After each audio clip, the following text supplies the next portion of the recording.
बेचारा भारत को गिराने जा रहा था, लेकिन धीरे धीरे करके खुद गिर गया। बेचारा भारत को अपने इशारों पर नाचने जा रहा था, लेकिन उल्टा भारत में ही इसको नचा दिया। जी हाँ दोस्तों, हम बात कर रहे हैं एक ऐसे देश की जो खुद अरबों डॉलर का मुनाफा कमाता है और दूसरे देशों का लॉस करवाकर उनको कर्ज की ओर धकेलता है। यह रोज का काम हो गया है। ऐसा कौन कर भी सकता है जो पूरी दुनिया में एक ही है, जो गरीब देश को कर्ज देकर लूटता है। वह चीन के राष्ट्रपति शी जिनपिंग है। जी हां, आज इसके साथ वह हुआ है जो कभी भी नहीं होना था। लेकिन वह कहते हैं ना कि उसे रब के आगे किसी की नहीं चलती। चीन आज ऐसे जाल में फंस गया है, अगर उस जाल को काटने की कोशिश भी करे तो वह नहीं कट सकता, क्योंकि कुछ देशों का बिछाया हुआ जो जल है, कुछ समय से कुछ देशों ने चीन की ऐसी बैंड बजा रखी है कि वह कई समय तक याद रखेगा। तो आइए जानते हैं कि भला चीन ऐसी कौन सी जाल में फंस गया जो भारत की सरकार को पता है, लेकिन भारतीय लोगों को नहीं। लेकिन वह जानने से पहले आप सभी भारत सरकार की मेहनत के लिए एक लाइक करके चैनल को सब्सक्राइब करें और बेल आइकन को जरूर से ऑन रखें। तो चलिए शुरू करते हैं दोस्तों। चीन को लगता है कि दृढ़ होना उसकी खासियत है। उसकी इसी चालाकी में सारे देश फंस जाते हैं और उसके बाद वह धोखा देकर चालाकी से अपना काम निकलवा ही लेता है। लेकिन इस बार एक समस्या खड़ी यह हो गई है कि चीन ने पंगा ले लिया है एक महाधूत से। जी हां, हम बात कर रहे हैं यूरोप के देशों की, खास करके यूरोपियन यूनियन की, जिसमें 27 कंट्रीज शामिल है। आप जानते ही हैं चीन जहां कुछ दशकों से बिजनेस करता आ रहा है, खास तौर पर यूरोपियन यूनियन की जिसमें 27 कंट्री शामिल है। भी आप जानते ही हैं कि चीन कुछ दशकों से कंडीशनन करते आ रहा है, लेकिन यूरोपीय यूनियन के जो देश है वह तो कई सदियों से चालाकी, चालबाजी और धोखाधड़ी के मास्टर बनते आए हैं। तो आप सभी ध्यान से सुनिएगा, नहीं तो आप सभी बड़ी बड़ी खबरें छोड़ दोगे और तभी आप सभी को कुछ समझ में नहीं आएगा। और हो सके तो इस खबर को पूरा सुनना तो ठीक है। तो चलो खबर में आगे बढ़ते हैं। दरअसल दोस्तों, इस समय दुनिया का जो इलेक्ट्रॉनिक कार्स का जो मार्केट है वह तेजी से विकसित हो रहा है। इस समय इसकी टोटल वैल्यूएशन है कम से कम $750 बिलियन। हर साल यह करीबन 10 पर की रफ्तार से बढ़ रहा है और कहा जा रहा है कि आने वाले 4 साढ़े सालों में यह दुगना हो जाएगा, यानी करीबन $1.4 ट्रिलियन के पार चला जाएगा। ये बहुत ज़्यादा बड़ी बात है, क्योंकि इस धरती पर आज की तारीख में मुश्किल से 180 देश है जिनकी टोटल अर्थव्यवस्था इसकी आधी भी नहीं है। जी हाँ, और इसका मतलब यह है कि आज 2024 में दुनिया में इतनी इलेक्ट्रॉनिक कारें बिक रही है जितनी करीबन दुनिया के 100 देश की टोटल अर्थव्यवस्था भी नहीं है। और आने वाले 4 सालों में इतनी बिकी कि 180 देश की अर्थव्यवस्था को भी पार कर जाएगी। इसीलिए इलेक्ट्रॉनिक कारों के मार्केट पर अमेरिका से लेकर यूरोप और यूरोप से लेकर चीन सबकी निगाहें हैं। सब इसी मार्केट को कैप्चर करना चाहते हैं। इतना ही नहीं, इस रेस में भारतीय कंपनियों जैसे कि टाटा और पोर्ट हो, लेकिन चीन का प्लान कुछ और ही है। दरअसल चीन पिछले कुछ साल से अपनी इलेक्ट्रॉनिक कार बनाने वाली कंपनी को बहुत ही बड़े लेवल पर सब्सिडी दे रहा है।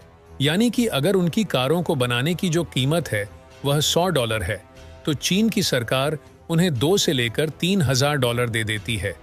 इससे कि उनकी कर की कीमत $700 पर ही आ जाती है। और इस वजह से चीनी कारें बहुत ज़्यादा सस्ती हो चली है। और इसके पीछे चीन की रणनीति यह है कि चीन की कंपनियां दुनिया भर में इतनी सस्ती कारें बनाने लग जाए कि आने वाले 4 सालों में कोई भी दुनिया की कंपनी कंप्लीट ही ना कर पाए। सारी कंपनियां बैंकरप्ट हो जाएं, उसके बाद पूरी दुनिया में सिर्फ चीन की इलेक्ट्रॉनिक कारें ही बिक पाए।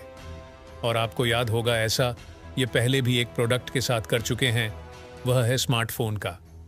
आपने देखा ही कि इन्होंने भारत में भी यही किया था कि अपनी स्मार्टफोन कंपनी को बहुत ही बड़ी सब्सिडी दी, जिस वजह से इनके स्मार्टफोन बहुत सस्ते थे। और ये सस्ते स्मार्टफोन उन्होंने भारत में डंप करने शुरू कर दिए, जिस वजह से भारत की जो छोटी कंपनीज थीं, चाहे वह माइक्रोमैक्स हो, लावा हो, सारी रो एंड हो गई और भारत का पूरा स्मार्टफोन मार्केट चीनी कंपनी के हाथ में आ गया था। और आज भी सिचुएशन ये है कि हमारा 40% ज़्यादा स्मार्टफोन मार्केट चीनी कंपनी के हाथ में है। लेकिन इस बार यहाँ फंस गया कि इनका कंपटीटर भारत नहीं था, इनका कंपटीटर था यूरोप, जो कि धूर्त का और चालाकी का जवाब देता है, महाधुध और महाचालाकी से। ऐसा शुरू भी हो चुका है। दरअसल आप अपनी स्क्रीन पर देखिए, यूरोप ने ऐलान किया है कि उसने चीन की इलेक्ट्रॉनिक कारों पर उसे टैरिफ लगा दिया है, यानी कि उन पर एक्स्ट्रा ट्रैक थोपने शुरू कर दिए हैं, जिससे कि जो चीनी सरकार की सब्सिडी है वह नलीफ आई हो चुकी है। उसका फायदा अब चीन की कंपनियों को नहीं मिलने वाला। चीन की जो कारें हैं वह यूरोप में ऑटोमेटिक महंगी हो जाएगी। इसके अलावा यूरोप ने अपनी कंपनीज को युग सब्सिडी देनी शुरू कर दी है, जिससे कि उनकी कीमतें गिरने शुरू हो जाएंगी। इसके अलावा यूरोपियन सरकार ने यह भी अनाउंसमेंट करने वाली है कि अगर कोई यूरोप का आदमी यूरोपीय कार खरीदता है तो उसे कार खरीदने पर सब्सिडी और छूट दी जाएगी टैक्स में। लेकिन अगर आप चीनी कार खरीदने हैं तो आपको टैक्स में छूट नहीं मिलेगी। यानी कि चीन की कंपनीज की जो कारों की कीमतें हैं, यूरोप उन्हें आसमान पर पहुंचाने जा रहा है। लेकिन यूरोप यहां तक नहीं यूरोपियन रुकने वाला। दरअसल उसकी प्लानिंग है खुद चीन का मार्केट कैप्चर करने की। आप अपनी स्क्रीन पर देखिए, रिपोर्ट निकलकर सामने आई है कि चीन को हज़ार्ड है, यानी खतरा है, और उसकी कंपनियों पर यूरोप और एक्शन लेगा, और इसीलिए वह यूरोप के सामने बातचीत के टेबल पर आ गया है। और उसने यह भी अनाउंसमेंट किया है कि अगर यूरोप और एक्शन नहीं लेता है उसकी कंपनी के खिलाफ, यूरोप की जो इलेक्ट्रिक कार बनाने वाली कंपनी है उन्हें चीन के अंदर रिलैक्सेशन दिया जाएगा, उन्हें छूट दी जाएगी। इसके अलावा उन्हें अन्य बेनिफिट दिए जाएंगे, जिससे कि यूरोपियन कार मैन्युफैक्चरर्स के कार्य चीन में सस्ती होगी और वह और ज्यादा बिकेगी। लेकिन यूरोप का क्या जवाब है?